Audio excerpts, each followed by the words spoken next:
Hello and welcome to 18 Group's webinar on market abuse, trends and issues to watch out for in 2023.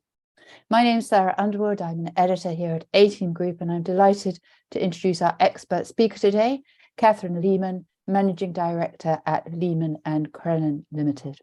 Catherine is also working with 18 Group to provide training on market abuse. For more of that later, and I will also introduce Catherine in just a moment. But first, some information on how you can take part in today's webinar. To the right of your video, you'll see a box for questions and polls. We will be running 3 polls during the webinar. 2 will allow you to vote on a particular issue, and the 3rd will give you an opportunity to comment on an aspect of market abuse. So Catherine will let you know when those are coming up, so do please take part, as we like to be able to gauge industry interest and where you're at here. If you'd like to ask Catherine any questions, please add them to the panel under the questions tab, and she'll answer as many as possible towards the end of the webinar.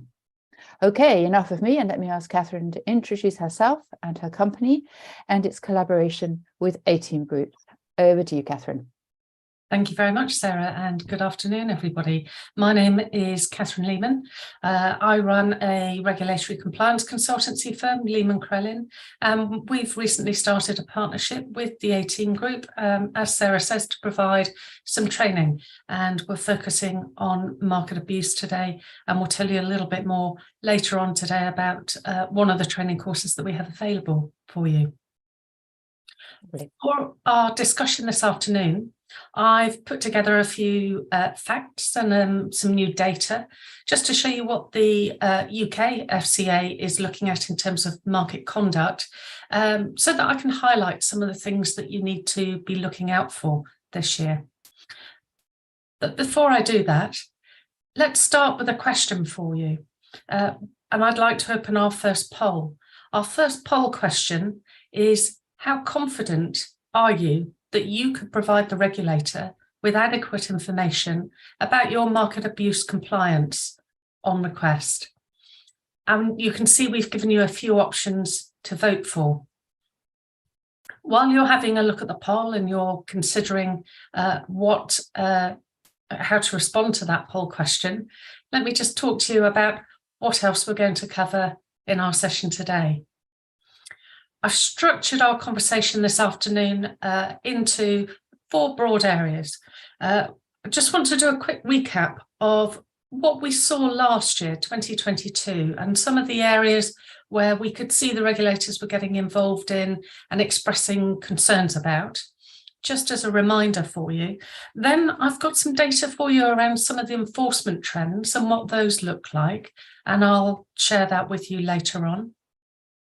And then look into a bit more detail on some more recent regulatory actions that have happened, some interventions that the regulators have made, before we close looking at some current areas of regulatory focus and investigation.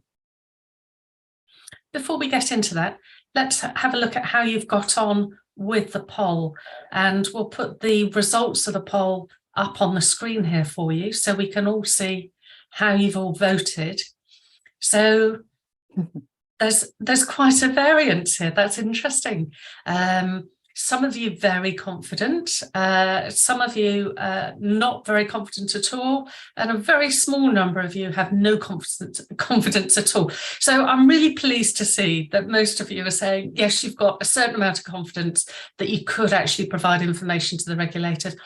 Obviously, I understand it depends what question they ask and precisely what it is they ask to see. But it is quite interesting to see your level of confidence. And many of you perhaps have been involved in some of the regulatory visits that have been happening during 2022.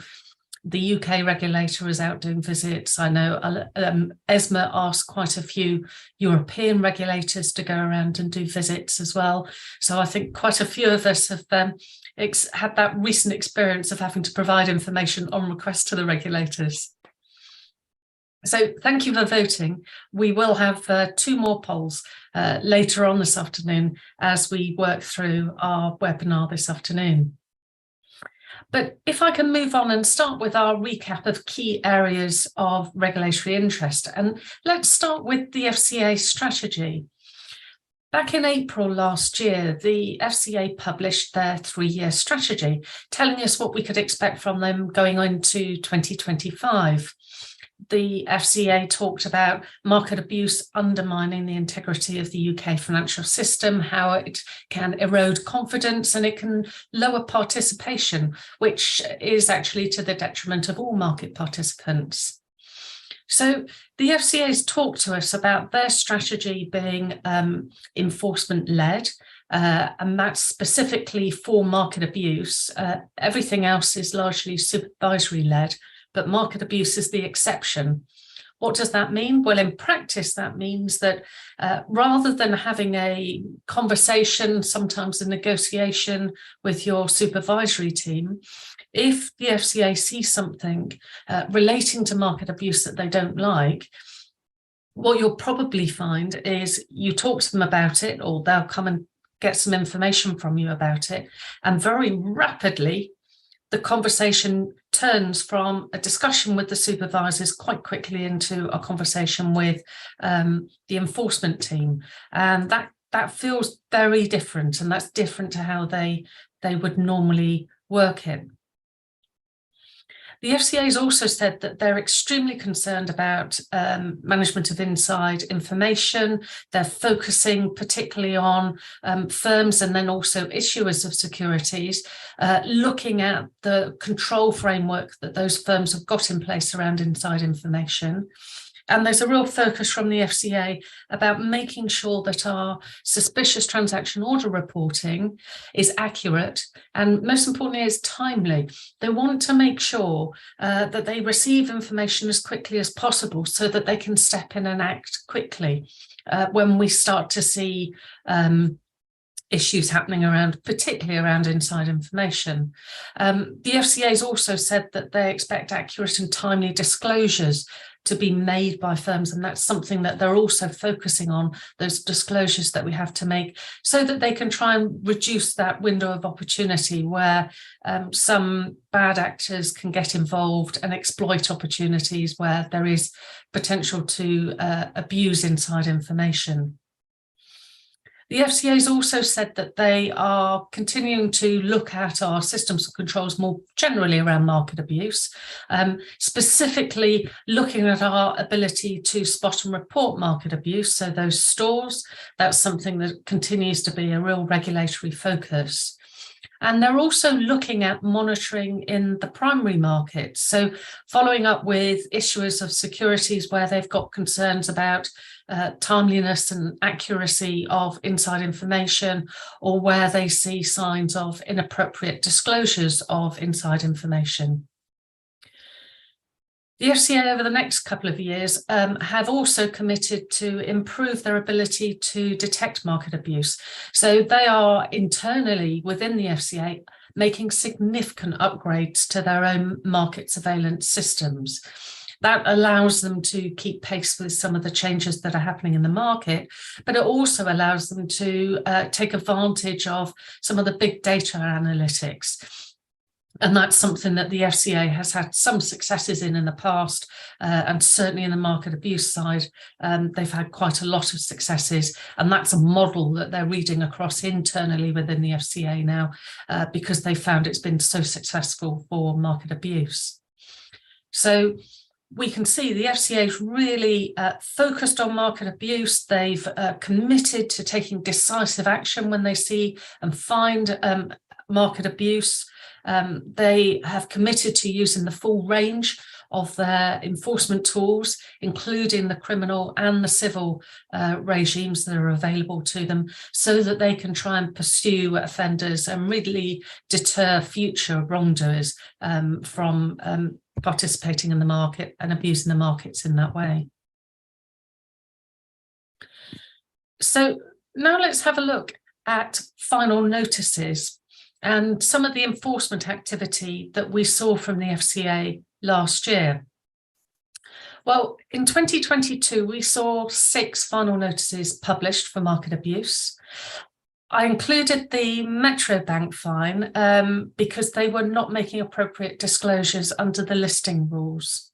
Metro were fined 10 million sterling on the 12th of December. That was all to do with a risk-weighted assets figure in their Q3 2018 trading update. That was an inaccurate figure.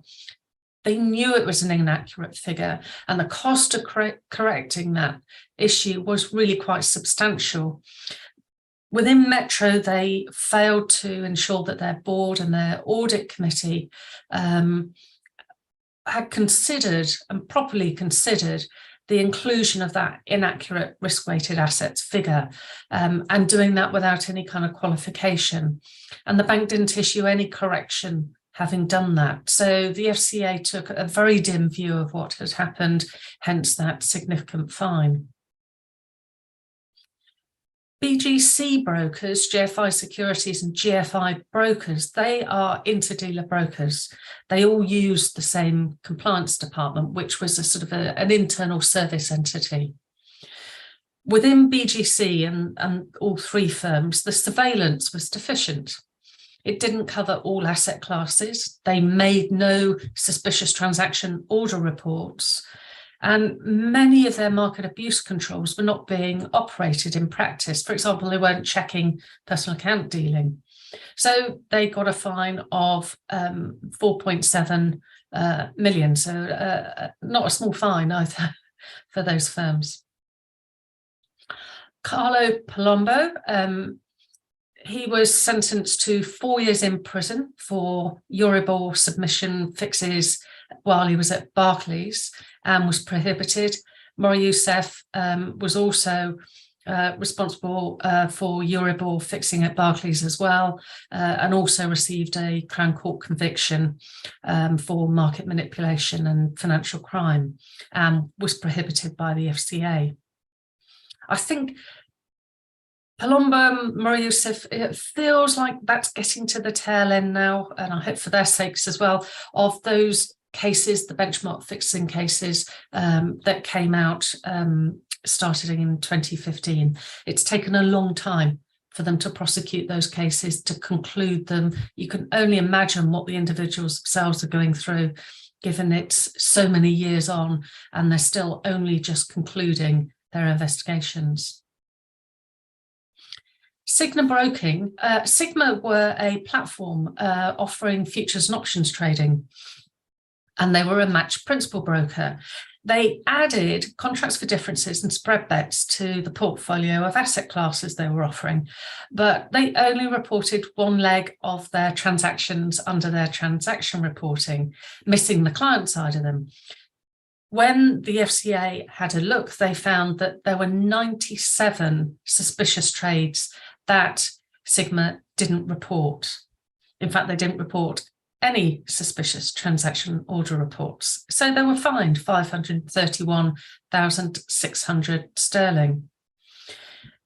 They are interesting because they were the only firm to have received an FCA visit relating to the enforcement action. So I think this is particularly interesting and something to look out for going forward as well.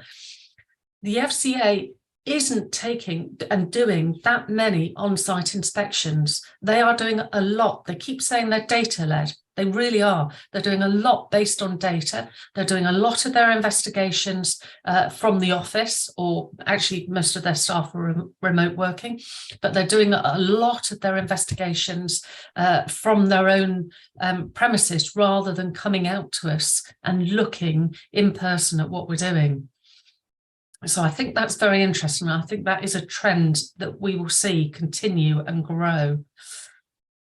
The FCA also prosecuted 3 individuals, Tyson, Tomlin and Kent, their CEO, their head of compliance and their MLRO, for their involvement and contribution to the issues that led to the fine against Sigma Broking. And I have to share this with you. As a defence, one of those 3 individuals said they should never have been given their responsibilities because they didn't understand the product that the firm was offering. And as you can imagine, that is not a good defence to put up. anyway, and it's certainly not a good defence to put to the FCA, who expect people to be competent and capable and fit and proper to do their job. That was a really poor defence to put up, and that individual got short shrift from the FCA. Tyson and Tomlin were prohibited from the industry altogether, but all three of them also received personal fines. And finally, Sir Christopher Gent. I think if you've read the Sir Christopher Gent final notice, I think most people in the industry have a little bit of sympathy with the situation he found himself in. And I think the FCA actually was probably one of the most conciliatory final notices I've ever read from the FCA, because they also acknowledged the fact that he was in a bit of a difficult spot. But they said, well, look, he negligently disclosed inside information to two major shareholders. He'd had market abuse training, he's got considerable experience in the markets, and he's holding a very senior position. Therefore, they felt that they had to prosecute him, but they only fined him 80,000. And I think that fine is kind of reflective of the fact, as I say, that they were feeling quite conciliatory towards him, and it was a difficult position for him to be in. But nonetheless, as I say, he received a fine for that. So that's those 6 final notices that were published in 2022.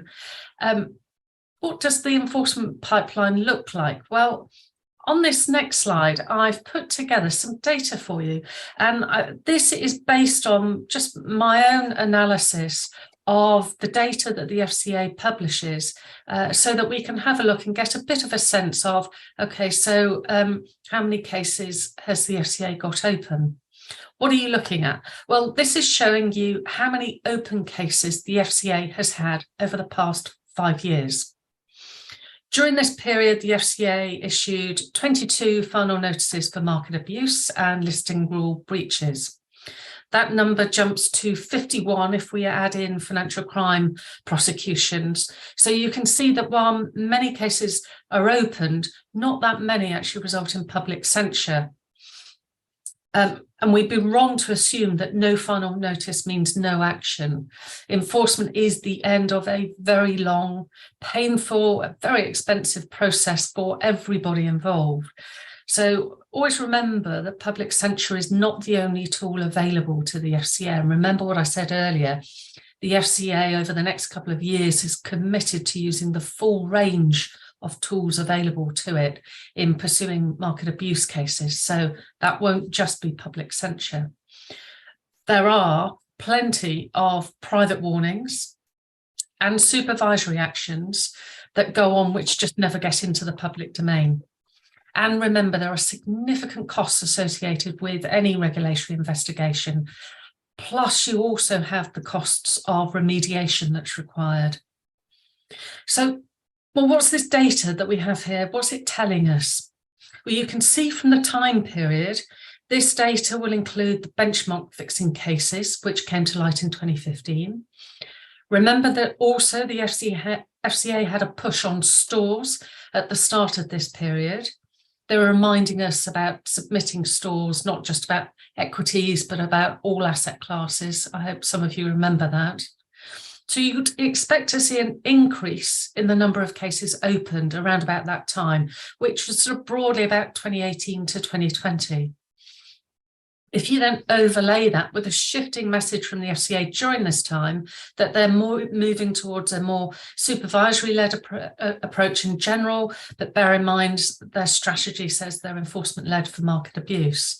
So, well, what does that actually look and mean in reality? And we'll talk about that in just a moment. But before we do, can we just go back to the polls? And I would like to ask you another question. How would you handle your market abuse training in your organisation? With this poll, we've given you a few options, and we've also given you the ability to vote multiple times, because I appreciate that there may not be just one single answer to that question. While you're voting, Perhaps I could just talk a little bit to you about Market Watch, and I've got a lovely blue slide for you with some more new data. Now, this is again my own analysis of all the Market Watch topics that have come through Market Watch since 2018. So I've kept the same time period against as we have for the enforcement cases. For those of you not familiar with Market Watch is the newsletter that the FCA issues to highlight emerging concerns they've seen or they're concerned about relating to, say, transaction reporting, but also to market abuse. For the purpose of this afternoon's session, I thought it'd be really interesting just to have a look at what are the topics the FCA has covered in Market Watch over the past 5 years. As you would expect, transaction reporting is by far the most commonly raised topic because the Market Watch is largely focused on transaction reporting. But what's interesting and what comes out of this analysis is the prevalence of surveillance, of monitoring, of systems and controls. That's interesting. You'd probably expect to see that now, though, wouldn't you? Because we're particularly well within the obligations of the market abuse regime, and that's well established since 2018. And you'd expect all things relating to insider dealing should be a regular feature. But what's new in here is if I look back to Market Watch over the years, so it was first published in 2001, and of all the topics raised more than once, only one topic jumps out at me as getting more attention lately, and that's market manipulation. I don't think that's a surprise because the FCA has made it quite clear since, I think, 2017, when Julia Hoggett told us that insider dealing was no longer going to be the poster child of market abuse. So I think that's very interesting, and I think that is a new trend and probably a growing trend. I would expect to see more on market manipulation coming through. Now, I wonder if we can go back to the poll and see how you got on with our poll on training and how you handle training in your organisation. Are you doing it in smaller groups? Are you using e-learning? Loads of you using e-learning. That's probably not a surprise. It's the easiest and most convenient way to reach people. I am surprised at the evenness and the balance between having targeted in-person groups. That's really good because that's something the FCA keeps telling us we need to do. Make training role specific, target specific groups of individuals. So those of you who are doing that, very good. Internal in-person training, also very good. I think it's really important to be able to do that, have the touch time, the face time with people as you're going through, allow them to interact and ask questions. And quite a few of you bring external training in. And I think external training, I've seen a lot of firms do that, and there's a lot of merits in doing that, particularly for market abuse, because you want to really find out more about trends, themes, what are other people doing, what's happening in the markets. Market abuse is one of those topics where you can't be too insular about it. You've really got to be looking out and looking across the sector to see what's happening. Okay, thank you for participating in the poll. We will have one more later on. But in the meantime, we've looked at some of the topics the FCA has been focusing on, sort of past tense, but what's looking forward, what's the FCA going to be focusing on? Well, so to start that part of our conversation, I thought, well, let's have a look at Market Watch over the last 12 months. What's the most recent topics? We've had 4 Market Watch in the last 12 months. That is pretty reflective of the trend for the FCA to issue 3 Market Watch each year. That's broadly how many they issue. But in 2017 and in 2019, we had 4 Market Watch issued. So I think if I'm a betting person, I would say we're going to get at least 2 more Market Watch this year, possibly 3 in 2023. In terms of content and substance, what are they covering? Well, they're covering all of our most commonly referred to topics, surveillance, transaction reporting, insider lists. The new Market Watch in January this year was talking about the quality of service firms are receiving from APAs and ARMs. Actually, that's probably not really different if you look at what the FCA is focusing across all sectors. For example, they've been commenting on what I'll loosely call a renter-director, individuals who'll take on a director role for a regulated business, go on Companies House for you, on the FCA register for you. The FCA has been actively encouraging firms to really question the value of money they're getting from these people. Obviously, they're doing it privately with them, but they're having the conversation with the regulated firms. The same is true of the consultancy world, where the FCA has been commenting, again, privately to these firms, where the FCA considers the level of fees being charged by that firm's consultant to be excessive. Quite frankly, I think that's long overdue. The FCA is very well positioned to see what other firms receive and pay for, and to be able to quietly pass their observations on to firms where something is excessive or very poor feels like an appropriate role for the FCA to take. Now, I promised you 3 polls. Can we just go back to the polls, and I'll ask you to have a look at the polls and answer our final poll question.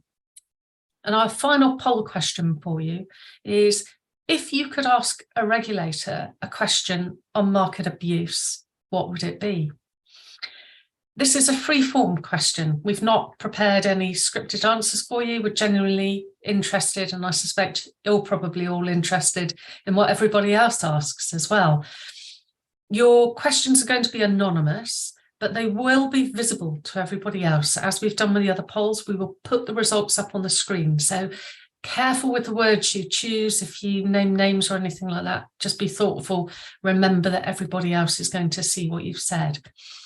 So, as before, can I ask you to have a look and to consider your answer? You can submit as many questions as you'd like, and we will have a look at your answers shortly, or questions actually shortly.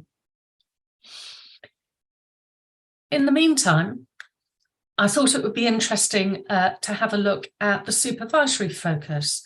And for that, I've taken a look across all the portfolio letters that the FCA has been issuing.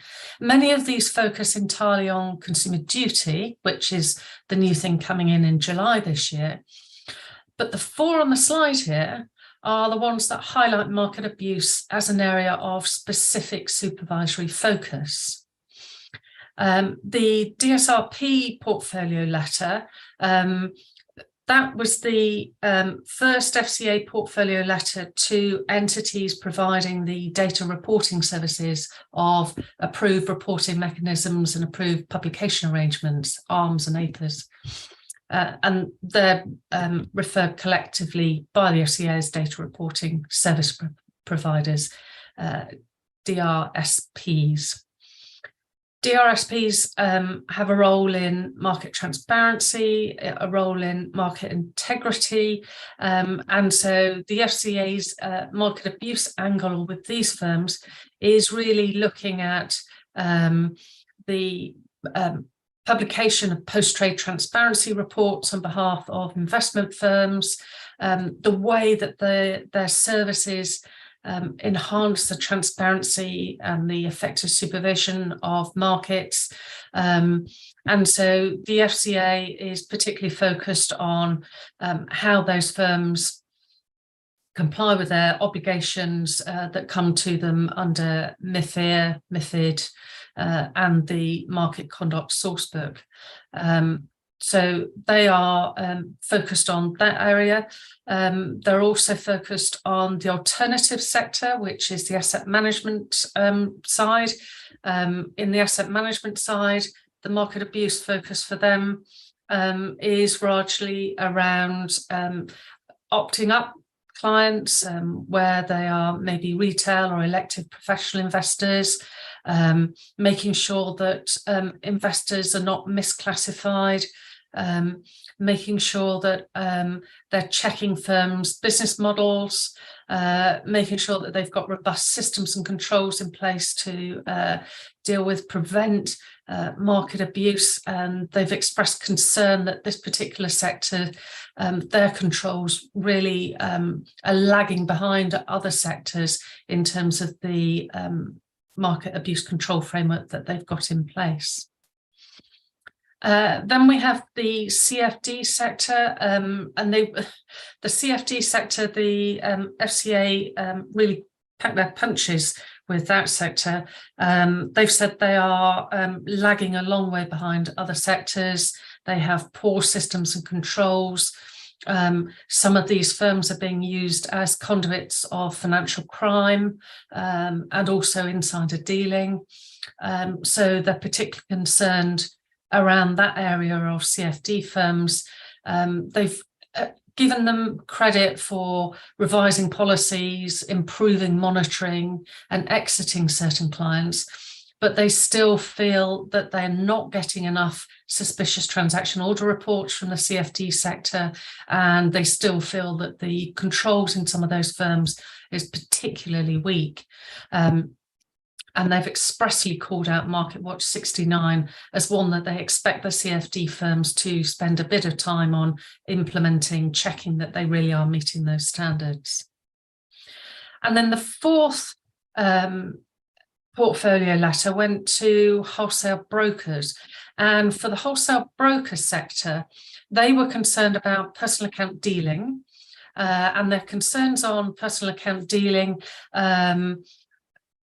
was relating to some of the issues they raised in a previous Market Watch, where they were talking about firms' arrangements for surveillance and looking at some of the observations and the read across that they've seen from some other sectors. So they're really expecting quite significant change in those firms as a result.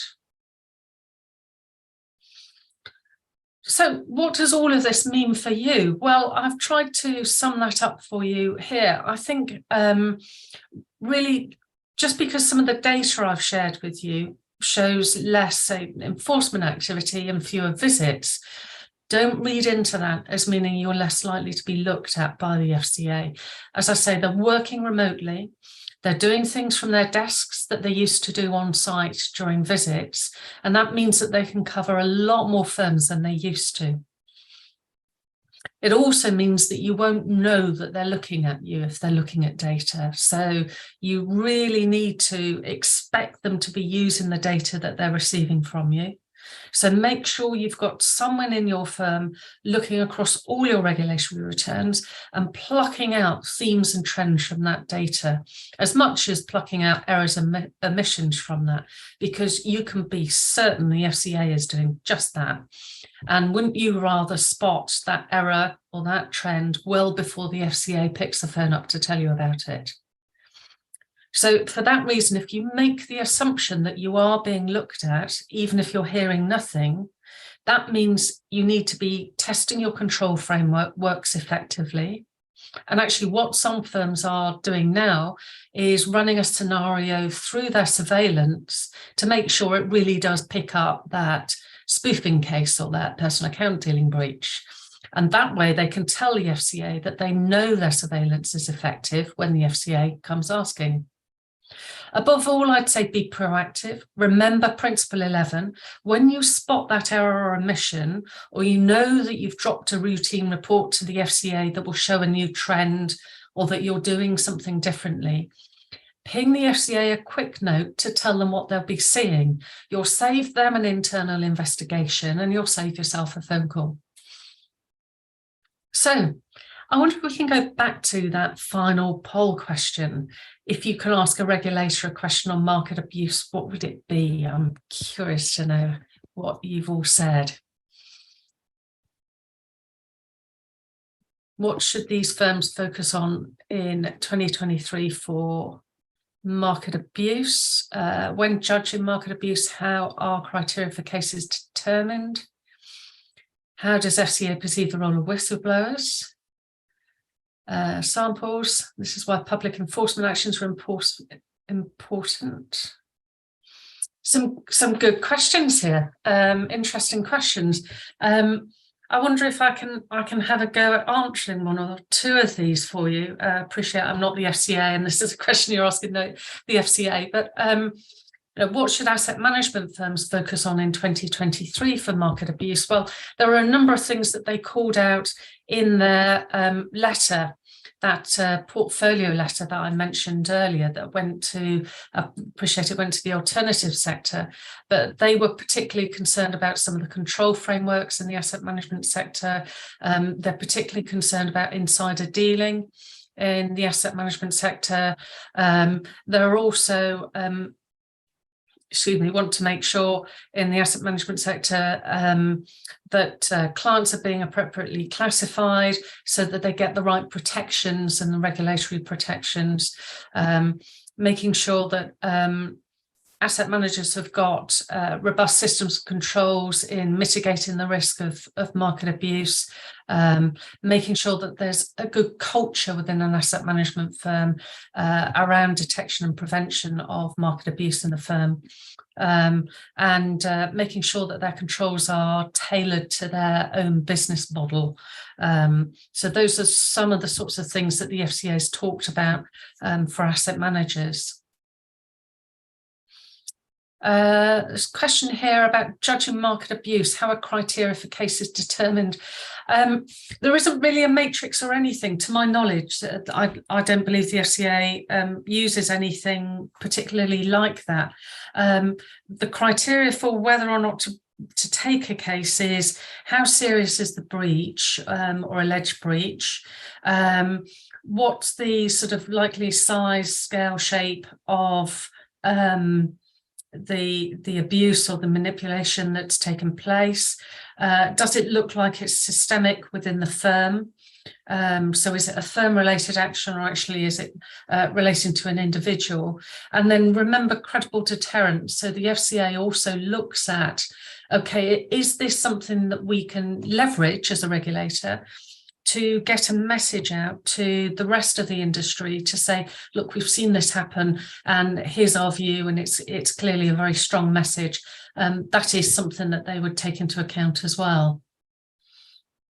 There is one thing that they do use, which I guess is a bit of a matrix. It's a sliding scale that they use when they're deciding how to calculate the fine for a particular offence. And that sort of looks at, okay, so has the firm made any money on the back of it? Have they got any prior kind of offences or anything that might cause the FCA to either scale up or scale down the nature of the fine? So was the firm particularly cooperative or obstructive in the investigation? Have they had past issues on a similar topic? And we've seen that come through certainly in some other fines that the FCA has issued. So there is a model there. It sits in the enforcement guide, EG, section of the FCA handbook, and you can go and look at that, and that will show you that matrix and how they go about calculating those fines. They also have something which is different levels. So how serious, how egregious is this case? And it goes on this sliding scale from 0 to about 40% for individuals, or 0 to about, I think it's about 20-25% for firms. And that determines how, if it's a very serious case, then they'll scale up the fine. And if it's less egregious, then they'll scale it up a little bit, but not quite so much. So if you're an individual, they have the potential to put it up to 40% on top of the first calculation. And if you're a firm, it goes up to about 20%, I think it is. For market abuse, they consider it on that sliding scale of 0 to 5. It's a level 4 or 5 scale fine that you'll get. So it's in the upper end of increasing the fine. How does the FCA perceive the role of whistleblowers? I've heard a lot from the FCA about whistleblowers. They've quite proactively gone out and are encouraging people to go and talk to them and blow the whistle. And I believe that's been very successful, that they are getting not just members of the public, but employees at regulated firms are blowing the whistle where they're saying they've got concerns about something that's happening. Professional advisors to some firms are also doing a similar thing, blowing the whistle to the FCA. Firms are also blowing the whistle on each other. And the FCA takes some of that kind of in the right spirit, I think is the way to say it, because they recognise that there is a bit of competition going on there. So they do recognise that happens. But I think they've got some good information, good intelligence from whistleblowers, and I think they found it very, very helpful. And they're continuing to build out their whistleblowing team. They are materially better than they ever used to be, that whistleblowing team. They're very good at keeping things very confidential, of not letting other people know that something's come from a whistleblow, not revealing details about individuals or information that they've been given. They're getting much, much better at that, and they're getting pretty good at doing the investigations now. Would companies rather pay the fine than be accountable to the tenets of lawful behaviour? I think there's still, I mean, that was certainly a thing that you saw probably, certainly when I started out in the markets about 30 years ago, you used to see, you could do a calculation and say, oh, should I just take the fine because the business I can do for this is still worth doing. I think people are less and less these days taking that view, and more worrying about the reputational damage and the reputational harm, not just the fine itself. And the other thing I think we have to remember is it's not just the fine. To get to the point, so if you look at the Citigroup fine that happened last year for their market abuse implementation programme, that started with a visit in November 2014. And the FCA, the relevant period for the fine was 2018 to about 2020, I think, from memory. They had been working with the FCA since 2014, when the FCA had some findings from a visit, and working with the FCA since then. That's a long time. That's a lot of management time. That's a lot of remediation. And then they got the fine that they got last August. So you can just imagine how many people were involved in that, how much time that took away from running the business in order to resolve some of those issues. So I think we've also got to be mindful of the fact the fine is just the headline. There's a lot that sits underneath that, that gets you to the point of having that public censure. How do you tailor surveillance for buy-side firms when they're not market makers? And the thing with surveillance is a perennial challenge for every type of firm, whatever side of the market they're on, wherever they are, because you have to start with something, and then most people grow their surveillance functions organically, because that's really the only way you can do it. You can't really lift and drop a surveillance system in externally. You can, but then you have to really adapt and tailor it to your organisation and the nature of the risks present in your organisation. And I think what's interesting from last year's round of visits around Europe and in London is most of the regulators were saying to firms, can we see your market abuse risk assessment? Can you show us how you calibrated based on that risk assessment? How did you calibrate your surveillance systems? And that's been a very commonly asked question. It's not an obligation under MAR to have a risk assessment. It's you've just got to have systems and controls that's proportionate and relevant to your organisation. So it's something it's a difficult question to answer if you haven't got a risk assessment. How have you decided how to calibrate your surveillance if you've got no risk assessment sitting behind it? Really hard question to answer. So you almost de facto need something like that.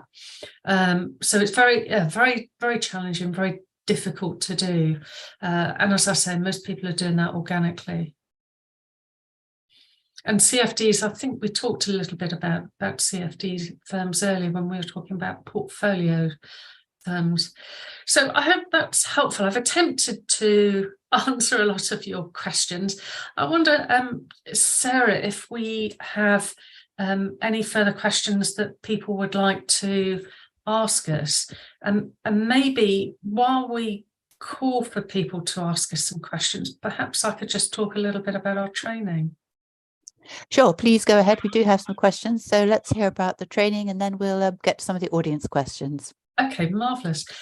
So the Market Abuse Fundamentals course is something that my company Lehman Krellin at 18 Group have put together for you. It's an on-demand training, so you can literally go on to A-Team's website, click the button and pull it down. It's aimed at people who want to have a general overview of the market abuse regime. What does it look like? The real nuts and bolts, the 101, to get you started on market abuse. So it may be suitable for some of you who've dialed in today. It might be suitable for some of your colleagues. So what you may want to do, in red font on the screen here, we've got a promotional code. If you'd like to make a note of it and share that with your colleague or your friend who is interested in getting a bit of a starter on market abuse, please feel free to do that. What you'll get from the course is a 2-hour-long training session. As I say, it's on demand. You'll download a video file and that will play the training for you. So you can stop and start it as you go whenever you want to. Okay, that's lovely. Do please have a look at that, and if you're interested, sign up and we'll see how it goes. So over to some audience questions if we can, Catherine. And the first one asks, how can you objectively assess whether potentially inside information would likely have a significant effect on prices? Oh, that's a difficult one. That I know it's generally very difficult to do. I mean, if you think about people who are dealers or traders, they generally have a view about what direction something's going in and what their expectations are of a particular security or asset. So you can generally have a bit of a view, but it's very difficult to have that sense of, will it definitely have moved the market? You just have to take a view based on the nature of the information that you're looking at, the nature of the inside information, and generally what's happening in the market. But there is unfortunately no formula and no clear-cut answer to it.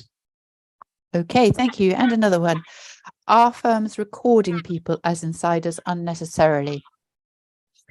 Interesting question. I think yes. I think a lot of us exercised an abundance of caution when we started building our insider lists, and that abundance of caution led us to classify a lot of people as insiders and perhaps permanent insiders when maybe we didn't need to. The FCA particularly has been very focused on making sure that information is only shared with people who must have it. They do focus when they look at insider lists and they ask for samples, or they're looking at a specific case. They want to know precisely which individual, at precisely what time did you share that information, and exactly what information was shared with them. And that becomes really difficult to answer if you have groups of people, let's say they're on your on a committee or something, and you have them permanently wall crossed. That's very difficult to answer because sometimes they're genuinely not in possession of inside information for every single case. So I think it's something that is worth revising and having another look at. Okay, question slightly related to that one asks, what do you do if you think a colleague is involved in market abuse? Oh, that's horrible. That's a really horrible situation for everybody involved. But if you have even just a slight sense that something is off and something is not right, you have to tell somebody about it, whatever's going on. That is your duty. Under the conduct rules, it's your duty. Just as a responsible financial services professional, you have a duty to report it. It's a horrible situation because you're talking about colleagues and sometimes close colleagues, but you have no option, unfortunately, but other than to report it. Okay, thank you very much. Here's a different one. If we are rerouting our trades to a third-party broker, also based in the UK, do we also need to have a system in place, even though they will also be monitoring our trades? So the question is, I guess, where does the responsibility lie here? Great question. If you are using a third party, you have an obligation to supervise, oversee, monitor, test, check. The nature of your oversight and monitoring of them, you don't need to have I wouldn't say you needed to have a full kind of surveillance and market abuse monitoring system, but you do need to have the capability to test, check and challenge what they have in place. And then you also need to ask yourself the question, okay, internally, what other information are we holding, managing? What activities do we have? And what's the residual risk? And I suspect a lot of firms will conclude that actually there is enough residual risk there in the firm that we need to have something. To have nothing, I think, would be difficult. Okay, thank you very much. And back to the main areas of market abuse regulation, where are firms mostly not complying? I think there's a lot of problems that firms have got. So I've talked a bit about risk assessment. As I say, it's not a requirement, but it's a difficult place to be if you don't have one. There's also a number of challenges around what's being ingested. So have you got, I use the term total capture, have you completely captured everything that needs to be ingested into your surveillance systems and in scope of your monitoring, as much as in scope of your reporting obligations as well? And the latest findings we've talked about earlier from the FCA suggest that there's still quite a gap there and there's still more to do. Okay, on that sort of point, a question has come in asking, what does good control testing look like? Now, yes, challenging question, that one, but good control testing, and what I've seen as a growing trend from people is scenario-based control testing, where they will come up with a situation scenario and then they will run it through their systems as a dummy example to then say, okay, are our systems working effectively? We expect it to pick these things up. Does it? Can it spot these things? Can it spot that there's something off going on over here? And that is really good. That's kind of what I would almost describe as cutting edge best practice. Excellent, thank you. Another one, the notices you mentioned are worrying. We have a strong compliance team, but how can we be sure we can avoid notices like this? I presume the final notices, yeah? Yeah, those final notices are very worrying. So I would take some comfort from the fact that the FCA regulates currently ballpark about 53,000 firms, and they issued 6 final notices last year. So there's something you can take from that. I think what you need to make sure of for your firm to make sure you're not one of them is, for me, market abuse is as much about controls and systems and all that sort of monitoring and everything. It's also extremely important to get the culture right. If you can keep people's awareness up about just basic things like handling information, protecting information, keeping it confidential, sharing it only on a need-to-know basis, being thoughtful about where you store things. If you print pieces of paper off, where's it kept? Having that at front of mind, then I think you'll be going a long way to getting the culture right in the firm, and getting people to a place where they're much more likely to either nip an issue in the bud or actually not go down and take or follow a course of action that perhaps could be subsequently catastrophic for the firm. Okay, fine. Now we have time for one more question. And this one's quite long, so if you need me to read it again, just let me know. It asks, in regards to the requirement for having an automated surveillance process in place, it is understood that with other ESMA NCAs, proportionality is a factor to take into account. Am I correct in thinking that in the UK, however many trades we do, we are required to have an automated system in place? Great question. So you're not required to have an automated system. The FCA does expect that some firms will have manual monitoring and they won't have automated it, but they will challenge you hard if you have a manual system and you have a certain volume of transactions going through. They will challenge you very hard. Why is it all manual? You don't have to have it automated, but you would be expected to throw a lot of resources at a manual system. And the FCA would really ask you, are you sure that your manual system, I'm saying systems, methodology and processes, are you really sure that that is picking up the right things, is picking it up in a timely way? And that actually it's, I mean, quite frankly, is it commercially the right way to do it for the firm as well? So yeah, it's not mandatory to have an automated system. If you've got a very small number of transactions, there is proportionality in the UK as well. We have taken that across from MAR. We haven't changed it yet. I've not seen anything from the FCA saying they're going to change that aspect of it. So I think there is still a discussion that you can have with them. What I'd suggest you do if you're keen to keep a manual system is to make sure that you've got a very robust, documented, as in been through your governance fora discussions about why you're comfortable with that risk of not having an automated system, why it's proportionate and sensible for your organisation. That puts you in a very strong place then if the FCA does come asking. Fantastic. So thank you to our audience for your questions, and thank you to Catherine for your answers. If you do have any unanswered questions, you can contact Catherine here. Details are on your screen now. So thank you, Catherine, for sharing your expertise on market abuse with us today. It's been a very interesting and informative presentation. Before we close, just a few A-Team group items to share with you. Scrolling down your screen, you can sign up to join our second webinar on market abuse, which will take place towards the end of this month, and it's called How to Detect and Analyze Abusive Market Transactions. You can also register for our October 2023 RegTech Summit, and you can find out more about the market abuse training that we've mentioned today and that you can see on our screen now.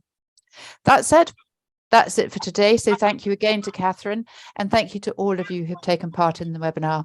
Please complete our feedback form, as we are always keen to hear your views and improve our products.